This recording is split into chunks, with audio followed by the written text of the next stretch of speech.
Trial balance. Excellent excellent बेटा, आपका star पक्का है इंशाल्लाह। तो हम एक स्टेटमेंट बनाते हैं। सबसे पहले हम क्या रखते हैं, बिजनेस का नाम,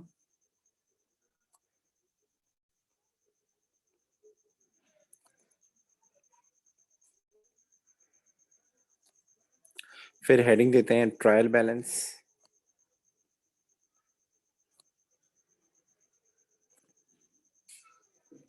ये एक पर्टिकुलर डेट पे बनती है, ठीक है। अच्छा जी, अब ये ट्रायल बैलेंस कैसे बनती है? ट्रायल बैलेंस में हमारे पास 3 के करीब कॉलम होते हैं। एक कॉलम में हम नेम लिखते हैं, किसका, अकाउंट का, जो भी अकाउंट का नाम है।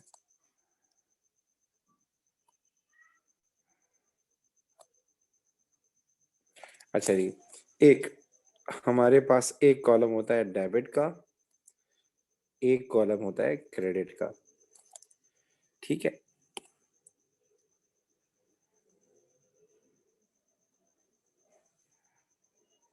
ठीक है,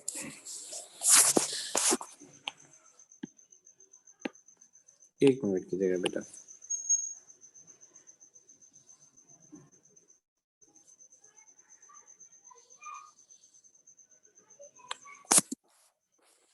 अच्छा जी, अब ये ट्रायल बैलेंस मैं बनाने जा रहा हूँ, ठीक है आपको। अब इसमें हम क्या करते हैं, जो भी हमारे बैलेंस बीडी होते हैं ना, बैलेंस बीडी वो लिखते हैं। जैसे हमारे पास आपने भी कैश देखा था, हमने सबसे पहले क्या लिखा था, कैश लिखा था।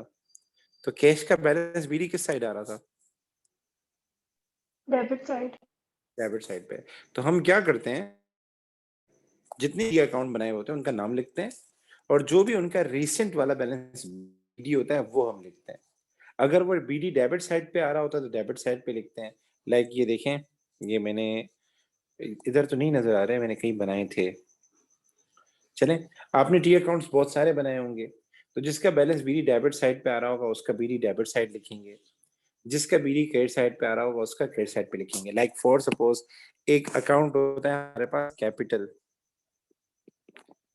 नॉर्मली कैपिटल का आपने देखा होगा, जो बीडी होता है, बैलेंस बीडी रिसेंट वाला जो बैलेंस होता है वो हमेशा क्रेडिट साइड पे आता है, तो हम इसका क्रेडिट साइड पे लिखेंगे। इसी तरीके से एक अकाउंट होता है आपके पास सेल्स। अच्छा, इनकम जो होता है, इनकम को क्लोज कर दिया जाता है, बैलेंस बीडी नहीं फाइंड किया जाता, फिर में करते हैं जब हम इनकम स्टेटमेंट बना रहे होते हैं तब। नॉर्मली अगर हम इसका बैलेंस निकालें सेल्स वाले अकाउंट का, तो वो क्रेडिट साइड पे आएगा। तो जिसका साइड आ रहा होता है वहां लिख रहे होते हैं, जो डेबिट आएगा वो डेबिट साइड पे, जो क्रेडिट में आ रहा होता है वो क्रेडिट साइड पे लिखते हैं। यहाँ मेरे साथ हैं? जी सर। ठीक है, इसके बाद हम लिखते हैं बैंक। तो बैंक का नॉर्मली डेबिट साइड पे आता है, पर बैंक का हो सकता है अगर बैंक आपने ज्यादा पैसे निकाल लिए हो तो बैंक का ओवरड्राफ्ट भी आ सकता है। इसके बाद हम क्या करते हैं, ट्रेड रिसीवेबल लिखते हैं। ट्रेड रिसीवेबल एसेट होता है या लाइबिलिटी होती है? एसेट। एसेट का नॉर्मली डेबिट साइड पे आता है। इसके बाद हम क्या करते हैं, ट्रेड पेबल लिखते हैं। ट्रेड पेबल हमारे पास क्या होती है, लाइबिलिटी होती है। लाइबिलिटी का नॉर्मली क्रेडिट साइड पे आता है। उसके बाद हम लिखते हैं मशीनरी। मशीनरी से मुराद नॉन करंट एसेट। मशीनरी हमारे लिए एसेट होता है डेबिट साइड पे। ड्राइंग, ड्राइंग हमेशा डेबिट ही होती है, तो बैलेंस भी डेबिट साइड पे आएगा, हमेशा डेबिट होती है, तो उसका बैलेंस डेबिट साइड पे लिखते हैं। मुझे कभी याद दिलाइएगा ड्राइंग अकाउंट कैसे बनाते हैं, ठीक है? कभी टाइम मिले तो याद दिलाइएगा, अभी नहीं, जब हम एसओएफपी इनकम स्टेटमेंट बनाना सीख रहे हैं। अच्छा जी, सो इसके अलावा सर परचेजेस।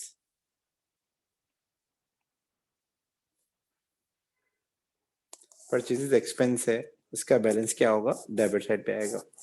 इसके अलावा कोई एक्सपेंस है, for suppose rent, debit side पे आएगा, ठीक है। इस तरह हम करके जो जो भी टी अकाउंट आपने बनाया, अगर आपने टी अकाउंट बनाए हैं और उसके बाद बना रहे हैं ट्रायल बैलेंस, तो सबके बैलेंसेस आपने लिखने होंगे, जिसका बैलेंस बीडी आ रहा है। और अगर डेबिट पे आ रहा है डेबिट साइड पे, क्रेडिट पे आ रहा है क्रेडिट साइड पे, और आखिर में हम क्या करते हैं, टोटल करते हैं। डेबिट का अलग करते हैं, क्रेडिट का अलग करते हैं। ये दोनों टोटल सेम होने चाहिए। लाइक फॉर सपोज आपने डेबिट साइड का टोटल किया, द अमाउंट इज 1000। आपने क्रेडिट साइड का टोटल किया, अमाउंट इज 1000, ये दोनों सेम होने चाहिए।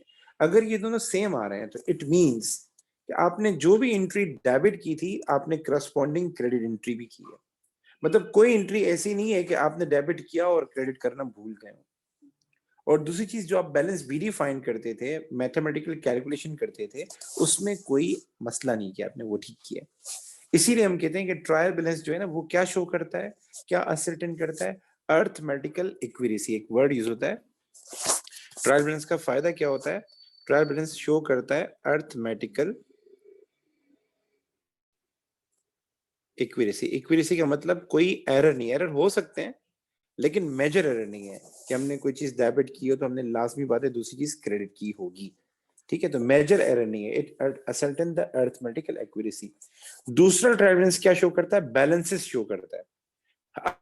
पास एक समरी आ जाती है, जितने भी टी अकाउंट है उन सब के बैलेंसेस आपके पास आ जाते हैं, उन सब के एक ओवरऑल एक पेज के ऊपर सबकी समरी आ जाती है। तो कुछ लोग कहते हैं कि trial balance is the list of balances. Trial balance क्या है? List of balances. हमारे पास उन सब की एक लिस्ट है और उनके बैलेंस हमारे पास आ रहे होते हैं।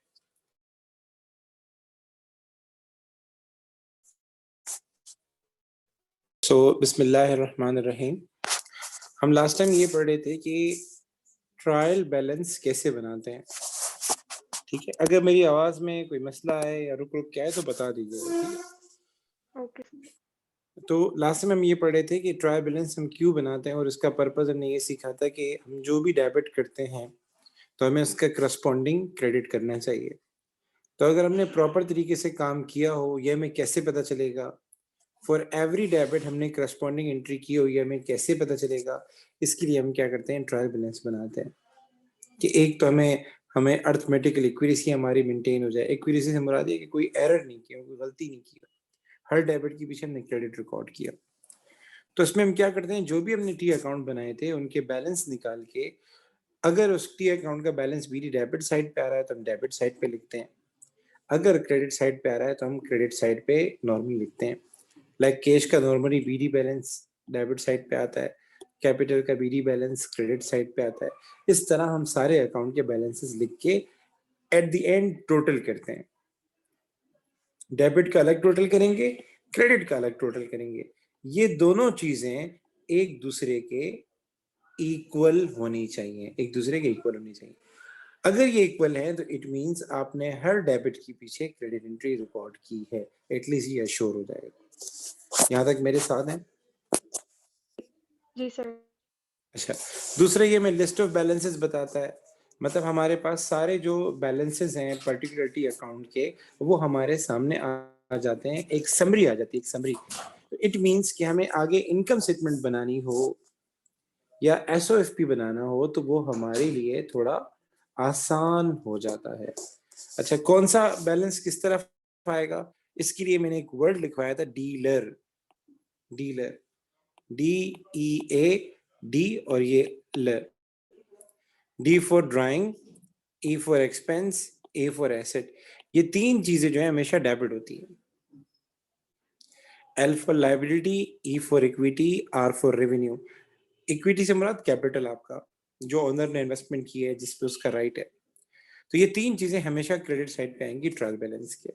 ठीक है, तो एक छोटा सा सवाल कर लेते हैं, देन आगे इनकम स्टेटमेंट पे जाते हैं।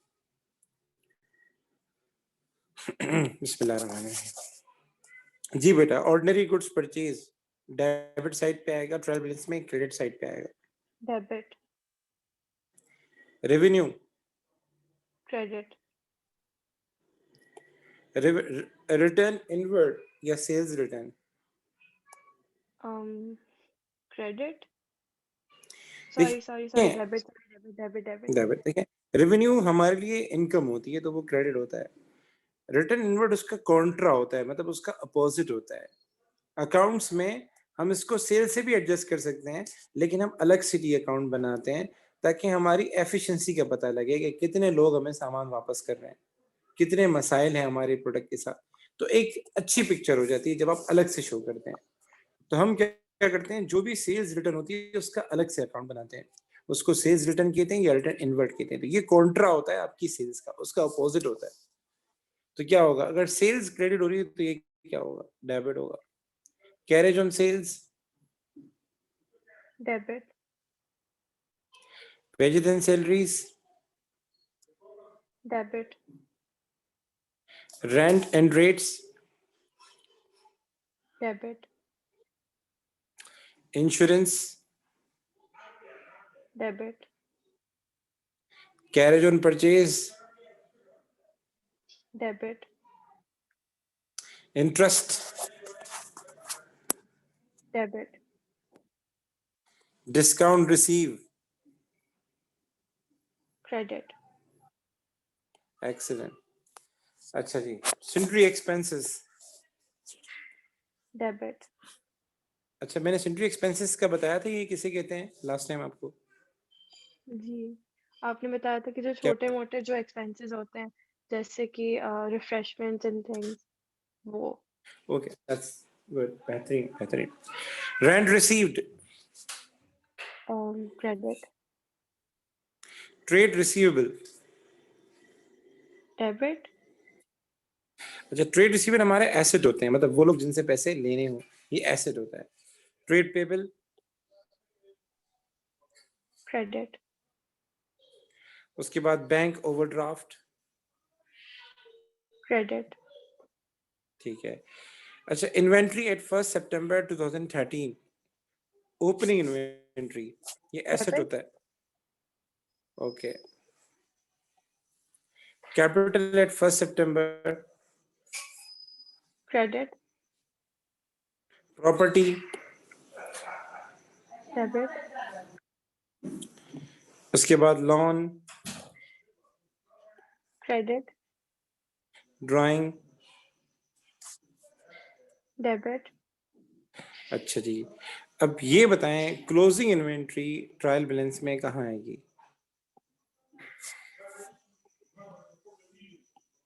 क्रेडिट आएगी शायद। सॉरी, क्लोजिंग, डेबिट आनी चाहिए क्योंकि इन्वेंट्री एसेट हाँ, होता है। एसेट होता है, बिल्कुल सही फरमाया, लेकिन हम जो हैं ट्रायल बैलेंस में इन्वेंट्री नहीं लिखते। क्यों नहीं लिखते? सुनिए जरा। ट्रायल बैलेंस एक लिस्ट ऑफ बैलेंसेस हमें बताता है, मतलब हमें ये बताता है कि हमारे पास एक पर्टिकुलर डेट पे क्या क्या बैलेंसेस आ रहे हैं हमारे पास। सो हम जो हैं एक तो ओपनिंग इन्वेंट्री शो कर देते हैं,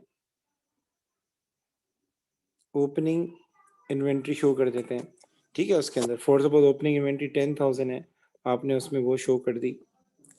फिर आपने परचेजेस लिख दी, परचेजेस कितनी है, फॉर सपोज 1 लाख, ये आपने लिख दी। अब सीन क्या है, जब हम ये दोनों लिख लेते हैं ना ट्रायल बैलेंस में, ये दोनों क्या बताते हैं कि साल के शुरू में हमारे पास 10,000 रुपए की इन्वेंट्री थी और फिर हमने 1 लाख और परचेज की, तो टोटल इन्वेंट्री कितनी हो गई? टोटल माल जो आपके पास है, बाय करने के लिए खरीदा है, सेल करने के लिए खरीदा है, वो कितना हो गया? या जो सेल करने के लिए अवेलेबल था वो कितना हो गया आपके पास? 1,10,000। 1,10,000। अच्छा, तो ट्रायल बैलेंस एक लिस्ट ऑफ बैलेंसेस होता है, ओवरऑल एक पोजीशन आपकी शो करता है। तो आप उसमें ये दिखा रहे होते हैं कि भाई साल के शुरू में हमारे पास 10,000 का माल था, फिर आपने परचेज किया 1 लाख का माल, तो ये टोटल हो गया 1,10,000। ये जो क्लोजिंग इन्वेंट्री है, इसी में से ही बच रहा होता है। क्लोजिंग इन्वेंट्री इसी में से ही, ये जो 1,10,000 माल है, इसमें से वो माल होता है जो आपका सेल आउट नहीं हो पाता। तो सीन ये कि आप ऑलरेडी 2 बैलेंस शो कर चुके हैं, इसी में से आपका ये माल बच रहा है। अगर दोबारा हम इसको लिखेंगे तो ये क्या हो जाएगा? डबलिंग हो जाएगी। ये